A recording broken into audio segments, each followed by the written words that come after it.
down over there. It's time to get started. I want to welcome Chip Adams with the Texas Music Office. For those of you, I think everybody probably knows who I am, but I'm April with the Chamber of Commerce. Jill Struby in the back is with the City of Smithville, and of course our Mayor, Joanna Morgan, is here as well on behalf of the City of Smithville. The Chamber and the City are partnering together to kind of start exploring a whole new thing. We want to thank our summer intern, Leo, for working so hard to get this meeting scheduled, and Chip for driving all the way out from Austin to come and talk with us. Music has been a really important part of our community for as long as I've lived here. In the last 16 years, live music is a huge part of what we do here. Many of you know my son makes his living as a musician, so it's very near and dear to my heart. Art in our community has been, for some time now, a big focus of what we're trying to do here in our community to really appreciate and lift up our local artists, figure out ways to help them, to help all of you, to help all of our artists in the community be able to make a living as a thing that they're so blessed to be able to do. So we see this as another opportunity to really acknowledge that, and another tool in the tool chest, to use an overused term, I think. Les, nice to see you. We have so many great musicians in our community. So I am going to say welcome again to Chip and have him, he's going to talk with us about the basics of what it means to become a music-friendly community. Once he's given his presentation, he's going to open it up to question and answer. So let's welcome Chip. Thank you. Well, thanks again for coming out tonight. I promise this doesn't take too long. I know it's dinner time and you get back with your family. So depending on how much coffee you've had throughout the day, this could take 30 to 45 minutes. This will probably be a 20 to 25 minute run through on how this goes, and then opening it up for just general comments, conversations, and questions. So what I'm going to do is go through a bit about what the Texas Music Office does, and then we'll get into the Music Friendly Communities Program, which is why I'm here today. We'll talk about the nuts and bolts of how that runs, what the city has to do to be certified, and then what we ask the city to do after certification. Let's see if this guy's going to work. Cool. So to find more about what we do, you can go to our site, which is texasmusicoffice.com. We're also really active on social media. Mark in our office does a wonderful job at really finding the latest news and events that are pertinent to the Texas music industry and putting that through Facebook, Twitter, Instagram, and also through our newsletter, which I do highly recommend everybody sign up for. You can just go to our site, and on the bottom right there's a link to click on to sign up for our newsletter. This comes out once a month, and really it's the kind of the high points of what's been happening around the state. The past year it's been a spot for us to really kind of help show financial resources during the pandemic. Hopefully we're not going to have to revisit that. But it's been something we've been really busy with, so definitely check it out. We don't spam y'all, it's just a monthly thing unless there's something really, really important we need to push through. So what do we do at the Texas Music Office? We are technically a part of the Office of the Governor. We are within Economic Development and Tourism, so we share floor space with the Texas Film Commission and with Travel Texas. So just like them, kind of one of our biggest jobs is to help attract new music-related businesses to the state of Texas, and of course that also brings jobs. We're also here to support our existing music businesses and our musicians, and I'll kind of get through how we do that in a second. One of which is through our music industry resources. Our website's chock full of tutorials, information, basics on publishing, how to start a venue, how to get your liquor license, you name it. When it has anything to do with kind of getting your foot in the door in the music industry, we've tried to put together some kind of how-tos on how to go through that process. We also have the Texas Music Industry Directory, which is definitely a component of what the Music Friendly Communities Program does. So we'll put a pin in that for just a moment. And we also have events throughout the year, one of which is our yearly conference, Texas Sounds and Cities, which I'll also get to in just a moment. Really the only grant program at the moment that the Texas Music Office has is our license plate grant program, which is something we're really proud of, and I highly recommend if you want to help support Texas music. The license plate itself looks really cool, but it also puts money into a grant fund that we can help give funds out to kiddos who are having trouble paying for their music instruments or private lessons. And it's also a grant we can help issue to underserved communities for events. So you can find out more about that on our site, texasmusicoffice.com.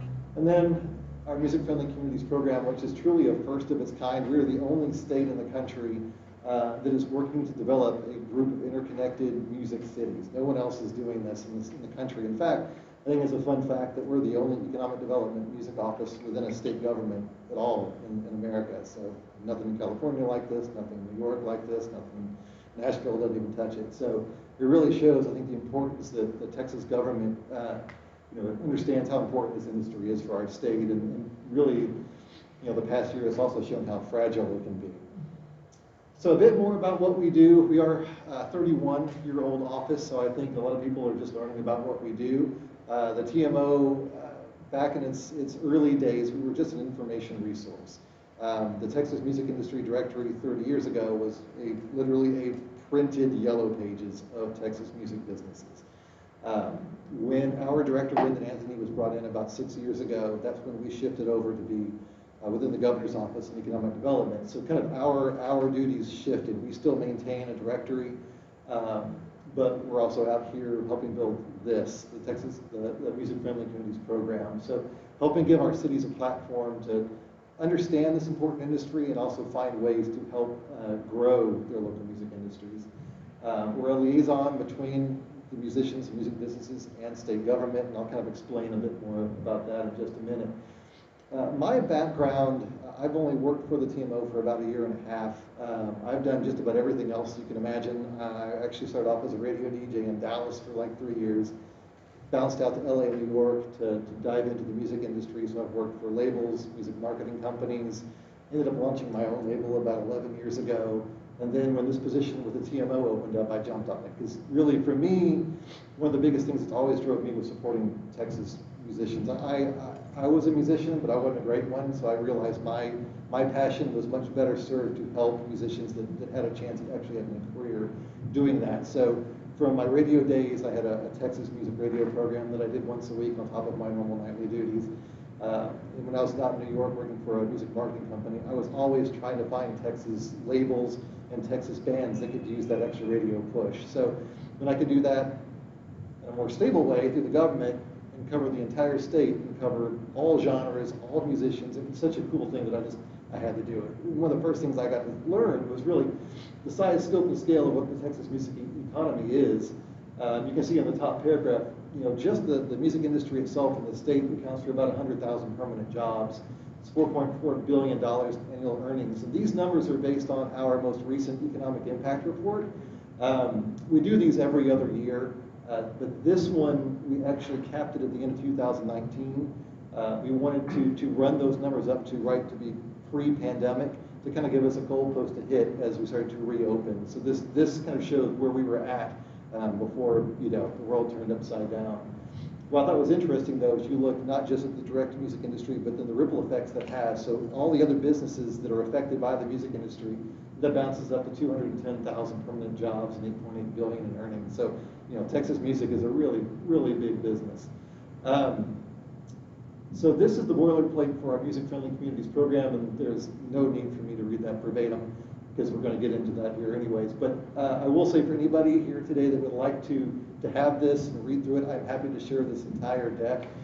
So I'll have my contact information at the end of this, and so y'all can just shoot me a note, and I'm happy to forward this your way. So currently right now we're in 24 certified music-friendly communities around the state. We will be 25 next week. I'm flying out on Friday to certify Odessa.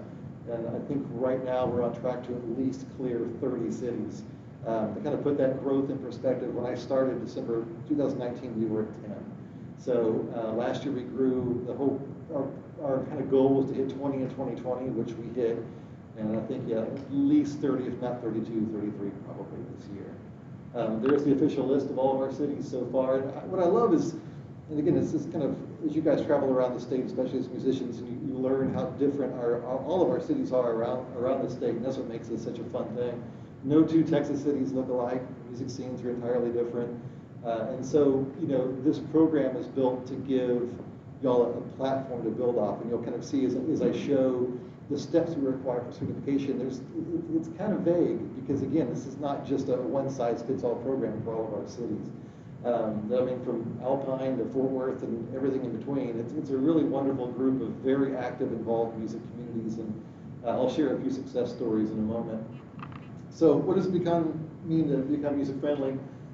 What we're doing is building this brand new system to help our cities understand and react to their music industries. And it's one thing that we discovered really when Brendan, our director, took over 6 years ago. He realized there wasn't a way for him just to pick up the phone and call somebody in Smithville, somebody in Waxahachie, somebody in Conroe to find out what's happening musically in their city. And so kind of the beginning genesis of this program was just wanting us to have a better idea of what's happening around our state, and making sure that then our cities have a better understanding of what's happening musically within their own cities, which again is helping you guys better understand this really important industry.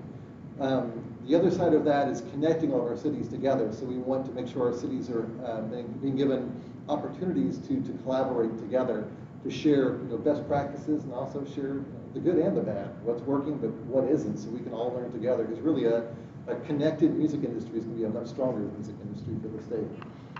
So how it works, step one is to establish a single point of contact within the city.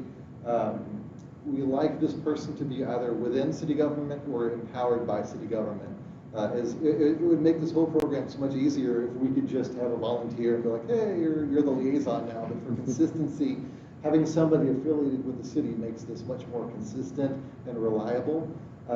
So we need to establish that person within the city. That liaison helps kind of define what this program is going to look like for the city itself. That person also helps musicians and music businesses navigate city policy. From my standpoint, coming from even Austin, before this program really was in existence, we in Austin were having issues with sound ordinances, which we still kind of are, but busking problems, parking issues. You just had angry venues and angry musicians shouting at the city, and that's not constructive. That doesn't get things done. So having an actual constructive way to navigate these city policies and make real change, that's what this program does. So once that liaison is set, then we ask for the city to come up with an advisory board or an advisory council. It can be called whatever y'all need it to, because again, that does vary by city. But what we're looking for is just a group of folks within the city that are, I think, a good cross-representation of the key stakeholders of the city's music industry. So we're looking for musicians, we're looking for venue operators, we're looking for everybody else who even just has their fingers kind of in the music scene in the city. And we want those people to provide a meaningful forum. We want them to meet on a regular basis. What that is determined by y'all. For some cities, quarterly is great. For some cities, monthly is what they need. I know even like San Marcos is not certified yet. They've been meeting almost every week to every other week, which they're going to continue doing until they feel like they've got the momentum and the program established, and they'll hopefully lay off the gas a little bit so they don't get burned out. But you'll see that we don't really state how often you need to meet. We also don't state how many people need to be in that advisory board. Because for some cities, a larger board is great. For some, that's just a mess. And so I would say on average 7 is a really good number. I do recommend it being an odd number in case the board needs to come to a vote. But the biggest things for me is that it represents the city, and it's something that does meet on a regular basis so y'all can get some things accomplished. It's all about engagement. And again, I know y'all are super busy, and again, thank you for coming tonight. But we want to make sure that the folks on this board and the liaison, everyone does want to put in the work. One thing I like to say is that anyone can say they like music. We're Texans; it's part of our DNA. We like music, but the ones that want to put in the work, those are the cities that truly support music, and those are the ones we want to have in our music-friendly program. So this is the official certification checklist, the things that we ask every community to do before they're certified. We're knocking off number 1 right now, which is to hold the community workshop. The liaison, which I just talked about, it's the second step. And these don't have to go in this order. This is just kind of the logical progression that a lot of our cities follow. The third part is registering with our Texas Music Industry Directory. And so what that is, it is a free, open to the public resource through our site. And I think we're at nearly 16,000 entries at this point. So you can imagine 16,000 entries in a rapidly changing industry being maintained by 4 people. Our office is just 4 folks. And so we ask our cities who become certified to help us maintain their city's data. So what will happen once a city is certified, we'll export the data from our database and we'll send that to the liaison for y'all to go through and see you're missing these 3 venues and this one closed a year ago. We try our best, but having it as accurate as possible is really, really key. And then with that information, we also ask cities to have their own city-facing music directory. From a tourism standpoint, that's a wonderful thing. When people come in to visit your city, you want to make sure they know where to go see music. And Yelp is not the most reliable place for that, so we want the city to take ownership of that. You've got the data, you might as well utilize it, so that way when folks come in, they know where to go. That data is also crucial for us, especially when we're in a legislative session here. If there's any bill that even kind of touches upon the music industry, we want to be able to show our lawmakers, again, how many businesses there are in the state, how many musicians there are in the state, and whatever that bill looks like, how it's going to impact y'all. So for us to have as much of that as correct as possible is really a big, big thing. And so for us to be able to share that data, we also ask a memorandum of understanding to be signed between the city and the state. It's a standardized form that we have, and all that does is just make sure that it's legal for us to share our private information on our directory to y'all, and vice versa, to share your data back with us. So once those steps are done, you guys are kind of ready to roll. The biggest pieces are the advisory board, that liaison, and the directory, and those are kind of the prime building blocks of the certification process. We do like to see collaboration with music education within the city. That can be as simple as somebody from the public school system being on your advisory board. We want to make sure that not only our existing musicians and music businesses are taken care of, but we want to make sure the next wave, the future of our industry, they're represented as well. And any local nonprofits that pertain to the music industry, we like those to at least have a working relationship with the advisory board and the program within the city. So, the benefits, you're helping to validate and show support for this really important industry within your city, helping get a more connected community. After working in this industry for well over 20 years, I know we don't communicate very well. We don't work together nearly enough, and so this program is kind of helping solve that problem. I've done workshops in some really big cities where we've had a couple hundred folks in attendance, and the hour-long workshop turns into a 3-hour just conversation because you've got folks in the same room. They're like, why have we not talked together before? Why are we not working together? So it's kind of putting that ball into motion. It does impact and improve city brand building, and it's such a wonderful magnet for tourism. So I think, it helps the city better understand their music industry. These are a few examples of what our cities have been up to recently that I was really proud of. Fort Worth was our first certified community. They were the first city in the state to aggressively, visibly launch a fund to help musicians once the pandemic hit. And they're still assisting their musicians. I thought it was interesting that the city of Arlington and also in Lubbock, the first things their advisory boards came up with is they wanted to develop some educational programming for their musicians.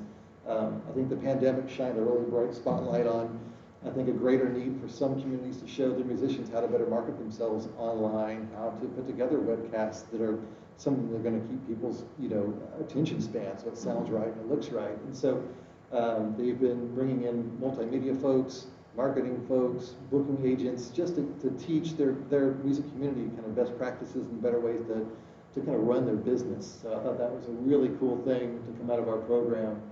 The City of Waco has put together a podcast through their Keep Waco Loud nonprofit, where they've been kind of helping show folks how much music history has happened through their city.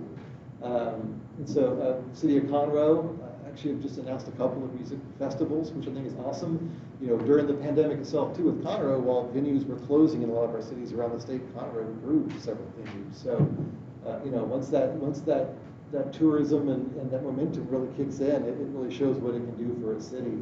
Our friends in Denton, the DMAC nonprofit, saw that their musicians really needed some assistance with healthcare, and so they put together a system to help connect their musicians with much more affordable health insurance. And those are just a handful of recent examples of what folks have been up to within our program. And to me, the best part of all of it really is the collaborative side of what we do. I love getting our cities together, our liaisons together on conference calls, Zooms recently, and then once a year at our Texas Sounds and Cities Music Conference. We're about to announce this to the public, I think by the end of this week, through our site. It's taking place September 10th and 11th in Arlington, but it does move around every year. There's not a home city for our conference, but it's a full day of panels and discussions and roundtables. This is the second time we've been able to do it in person. Last year we went virtual and kind of did a mini version of it. But it's, you know, the second half of our day is wonderful because it's breaking our cities out into groups and having them tackle issues. You know, how did you fix your sound ordinance problems? What have you guys been doing to increase your music tourism in your city? Just to share those ideas is an incredible part of our day. And then once that's done, then we have them each group come up and give a presentation on kind of what their group came up with. So it's really an amazing thing. And for me, I'm excited because this will be the first time I get to attend this in person. So that was a lot in a very short amount of time. So this is my contact information. I'll leave this up in case y'all can't see it. I'm happy to pass out business cards as well. But that's my direct email address. This is chip.adams@gov.texas.gov. You can also just go to music@gov.texas.gov, and it actually reaches all four of us in the office. 512-463-6666 is our main line to all four of us as well. So please, if you're like me, you know, sometimes I need an hour or two to absorb information, and I think of questions like the next day. So if something pops up, please consider me a resource. I'm happy to re-explain anything that I've talked about, or if you have any questions about the office in general, definitely just let me know. That's really it. So again, there's our site, social media profiles, better photos of what that license plate looks like, and I'm happy to answer any questions or comments y'all might have. Pretty cool license plate. I like it. Mine's ordered and it's somewhere. It's coming. So, yeah. I have a question. Sure. What kind of data specifically do you want the liaison to collect, or what do you want collected from the city with regards to music? Like, what constitutes data that you want us to send out to you? The only data that we ask for is that directory information. And so when I export our directory to y'all, you'll see kind of categorically what we look for. And it's pretty basic. You know, it's going to be, you know, whether it's a musician or it's a record store, it's a venue, there's going to be a category for that, contact person, name, and then if applicable genre, and then, you know, between the four of us in the office and our interns, we'll get that coded how we need it. I wish there was an easy way for our cities to interact directly with our directory, and it's something that we're hoping happens sooner than later. Because while y'all are entering your own directory information, it's just an extra step that I'd love to eliminate. But for now, it's a manual process. You know, we've built this off of something that in its core was developed 3 decades ago. But that's the only information we need. And again, it's such valuable information for us to know, even just regionally, how many sources of revenue there are in the state, venues, record stores, instrument shops, all of that. That's all really, really important. And that's the only information we need. Yes, sir. Yeah. What has the Texas Music Office done to help promote getting PROs in windows for different venues? Do you have like any reduced rates or any kind of group buys or anything? The reason I'm asking this question is I've been through 3 different situations where they quit doing music because they had the BMI, they had ASCAP show up and threaten them. Right. That doesn't really bode well for growing music, and from somebody that writes their own, and we don't touch BMI stuff, we don't touch ASCAP stuff, we write around that. Right. I'll play it in a BMI ASCAP place, but I won't play it, and they don't want to hear about it because they don't want to be sued, they don't want any trouble. So what are we doing to bridge that stuff there? Well, I think for starters, one of the best things we have is a great relationship, at least with BMI, now that we actually have an office in Texas, and it was our office that helped bring them to Austin. I know we were the first expansion for BMI in well over 20 years. So I think a huge plus is us having boots on the ground here to understand issues like that, as opposed to like somebody on one of the coasts that just doesn't understand the realities of how things work in our state. So for like your example, that's something that between myself and Brendan, we can run straight through BMI locally and say, hey, how can we find a better way to circumvent this problem? I know that we were addressing that pre-pandemic, and obviously, our priorities shifted a little bit over the past 12 months. We went into just trying to keep our venues alive, but now that the venues are coming back, those problems are going to resurface. And so, in fact, if you want to shoot me a note, just as kind of a reminder, I'm happy to bounce it over to Brendan and see if we can start having those conversations again. Because that's what we're here for, is to kind of be in the middle to make sure that people are communicating and understand these problems. Yeah. Any other questions? Sure. That was an awesome question. Thank you for that. You're welcome. So am I to understand this is an ongoing program, or will there be a limit on how many cities will actually be part of this? Or Sure. Is this, you know? It's an ongoing program. There's no, at least at the moment, no need to cap it. I think that cities that it doesn't make sense, they so far have weeded themselves out. Typically, we get to this point where there's a workshop in the city and everyone realizes there is work that needs to be done. It's one thing I really didn't get into in my presentation too, but on the city side, once that liaison's established and the city's certified, there is work to be done after that certification. We ask for a monthly check-in call, just so I think that it's not FaceTime, but being actually on the phone conversing is really important. We want to have a relationship with all of our cities, so we ask just for a quick status update. We also ask for monthly reports, and those are not to scare off our city folks. It's super short. It's a 5-minute process where the biggest thing we want is to make sure that we know what's happening here for events that we can help promote. I mean, we've got these resources that we want our certified cities to be able to take advantage of, and if I don't know there's a new concert series or a festival or a new venue, you know, how can we help? And so I think when cities see that these board meetings need to happen on a semi-regular basis, this is a reporting thing that needs to happen, some cities just like, nah, that's not for us. So this is And there's not- been, I mean, since I've been doing this, there's probably been 8 to 10 cities that I would have categorized as in process that realized this just wasn't for them. And that's fine. It's not, it's definitely more than just getting a certificate and saying, hey, we're music friendly. So, but you know, cities that want to put in that work and they've shown there is a music industry in their city, we want them to be a part of it. So in any city or any town that has the back office kind of part of it down to communicate, if this is available to them, this is not like, a city doesn't need to approach this as a competition, like you're not. Oh, no. You're not in competition with some other small city for 2 or 3 that you're gonna pick in the next 12 months. No. Or anything like that, right? Not at all. I mean, the more cities we can have in the program that are active, the better. That's the more cities that are conversing, that's the more collaboration we're seeing. So again, as long as the city does have some form of a music industry in it, and enough folks to develop that advisory board and start meeting and making some things happen, that's all we look for. So yeah, it's not going to be capped. It's not, and friendly competition is great. I'm not going to lie. I used that a little bit last year, trying to get through a pandemic year where some of our cities were like, you know what, we don't even want to touch this until we can do our workshop in person. And so, you know, we decided we wanted to have 20 in 2020, and so that became a really wonderful marketing tool for us. And so cities got competitive. They want to be a part of that initial 20 cities. And Did so you get 20 or 20? we did. I crossed the finish line with Arlington in December. So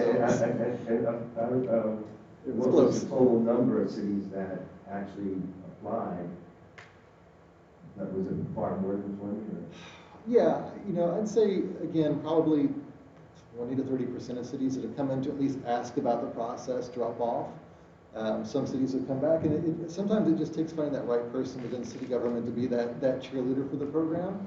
And so some cities have moved back. And again, there's no rush for a city to join in, but you know, the more the merrier, as long as they're willing to do the work and do what we need, and vice versa, so we can do the work we need to do. What's the time frame have you seen from the time of the workshop until somebody gets certified? I'm sure it's different for all Very cities, different. but just what's the shortest and the longest you've seen? Shortest to date, I think, is McKinney. I think they were 2 months. Longest, there's some that are still ongoing that are almost done. And you deal with a city like Dallas where they're developing that directory, and I've seen some of the data they're working with, and that's thousands and thousands of pieces of information that they're having to go through. So they will have taken a year and a half, probably. Handful of months is.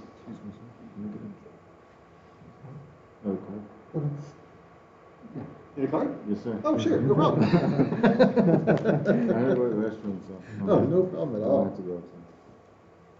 Yeah, sorry. If y'all don't know me, DJ Tony Snow. Nice to meet y'all. Great to meet you. How you doing? Any other questions, comments, concerns? You're welcome, thank you. see one of the former schools, I think, would be to find somebody besides Jill to take notes.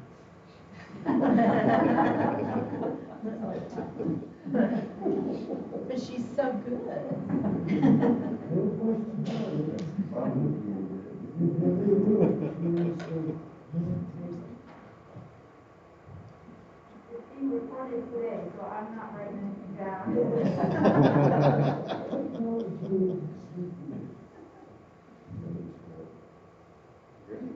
So this is not really an important question, I don't think, but I couldn't help but notice when you put up the map of the locations of the cities that are already, Sure. certified.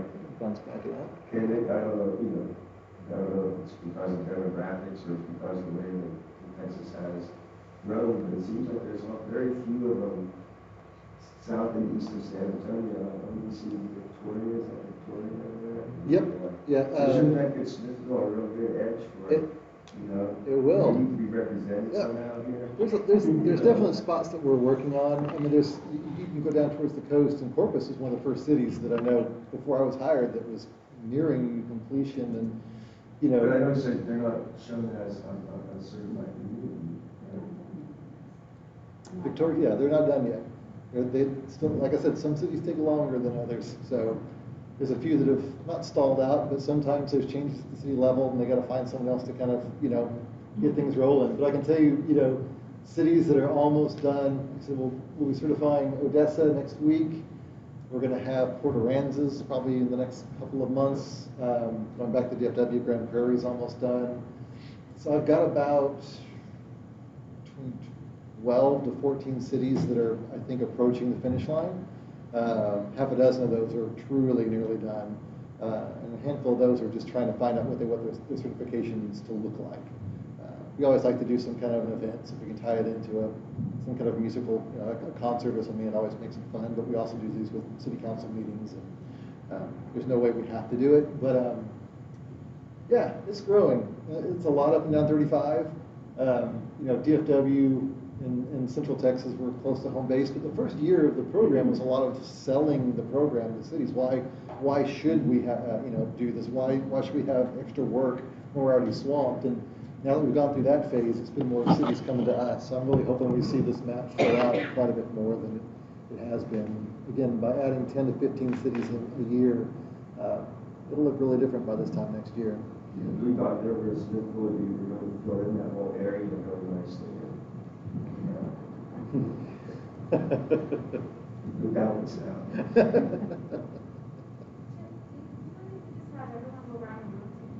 Oh, by all means, that would be fantastic. Yeah, sure. I'm Leo. I was Jill's intern over the summer, and this is one of the projects that I took on under Jill was, even where to begin with getting certified with the TMO. And so I've kind of, even though I don't work, with the city anymore, or I'm not on a payroll, I'm, still interested in helping with the community. And as a musician myself, of course, I have a vested interest in getting music in Smithville. So, this is a project I hope to continue working on and helping around with, wherever help needs be.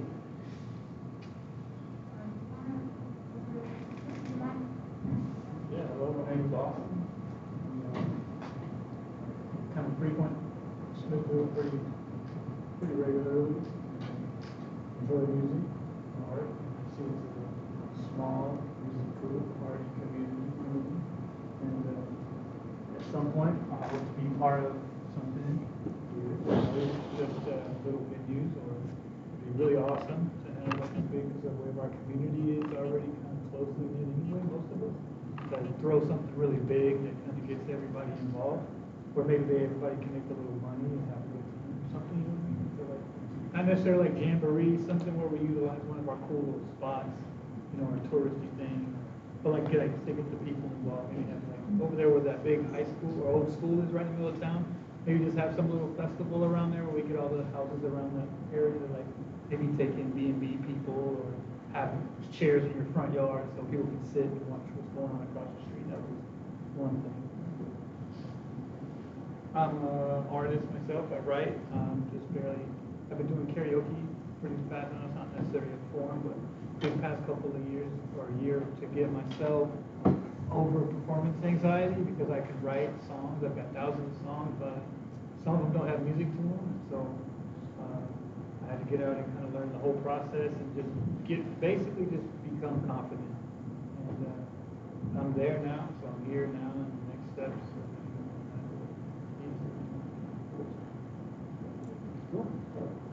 I'm Joe Kendrick.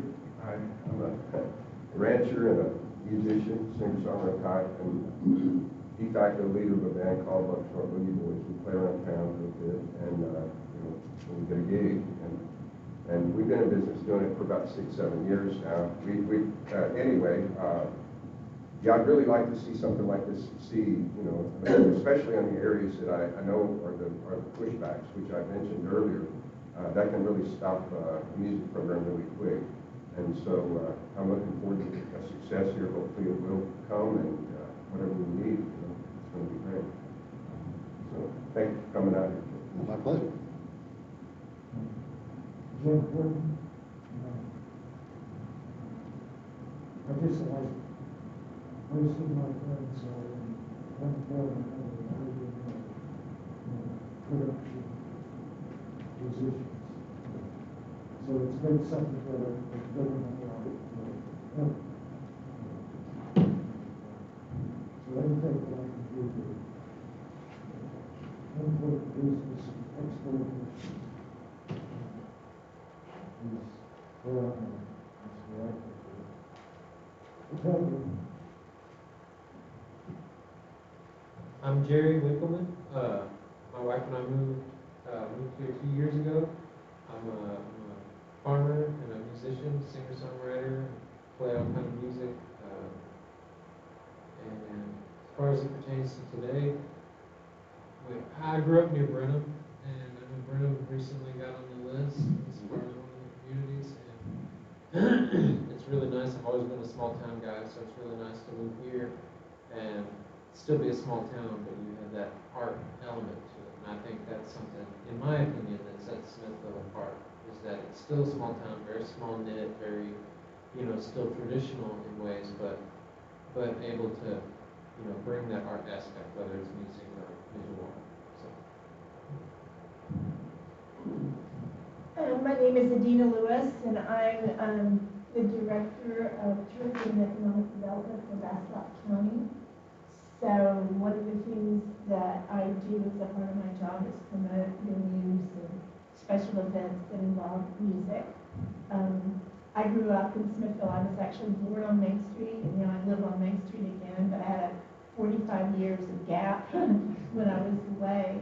And to see music be as alive as it is, I mean, I was at Fat Cat Saturday night thinking, how can this be that we have this? And it was loaded and everybody was going, and then go down in Rio. I was walking home in Rio going to town. And it's just kind of fun to see some of these buildings be converted to venues, and to see people being able to be creative and feed their families through music. So I'm very excited about Smithville's part of this. I actually had April's job for 8 years, something like that. And so I'm really proud of what April has done. Having Jill on board at the city has been huge. And I think Smithville's primed to do this, and I'm here to help in any way I can. I'm Christy Gunn. I'm with Visit Bastrop. I'm the marketing coordinator there, and I'm also the liaison for the TMO. We were certified in August, I'm thinking. Ours really was one of those that was spread out because of COVID. And it took us a long time to get certified because we were trying to have a little concert and get together with that. And, it was a really big deal to us, but we wound up having to do it virtually. And Chip actually gave us our certificate online virtually at a meeting. So it wasn't quite what we wanted, but it was still exciting for us. And I'm really looking forward to it. I'm also a Smithville resident, and I'm really looking forward to working with you guys in the world. I'm just really, I think it's too long. I'm the Director of Economic Development and Grants Administration, and this has been sort of on our radar for a couple of years. Of course, COVID shifted everything off, but then when Leo came in and he had this interest in music, and I said, "If you want a project," and he said yes. So we're going to see where it all takes us, but we're looking forward to doing a really good program. I'm Joanna Morgan, I'm Mayor of Smithville, and I think this would be a wonderful complement to what we've done in the past with our film-friendly designation and our cultural district, and music and artists have been attracted to Smithville even more so over the past few years. It seems like as our artistic community started growing, the speed just accelerated. And I think we're to a point now where we have the talent in our city and we have the venues now, that I think the time is very good for us to look at a program like this. So I'm really excited about all of you guys coming in, and I hope we've got some advisory board members.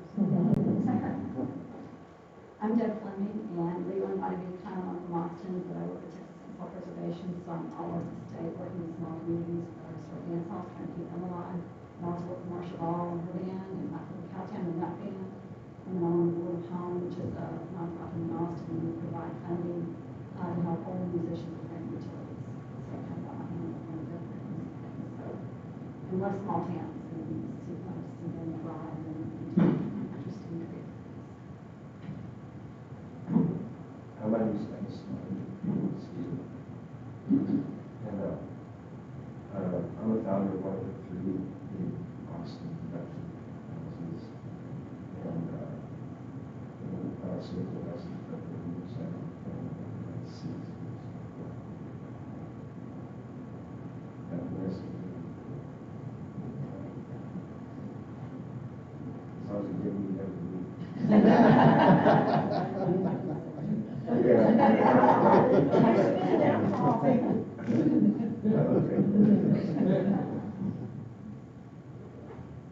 Well, Michael, Michael Ledger. I like music, I play some music, so I'm just interested to see what's in the stage and the music.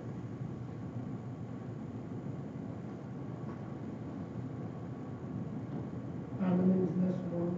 I have this consultant been investing in the music business and for quite a while. I stuck with the Smithville Music Festival. And somebody takes me a little back to this, I kind of come see what was what came on up to these days.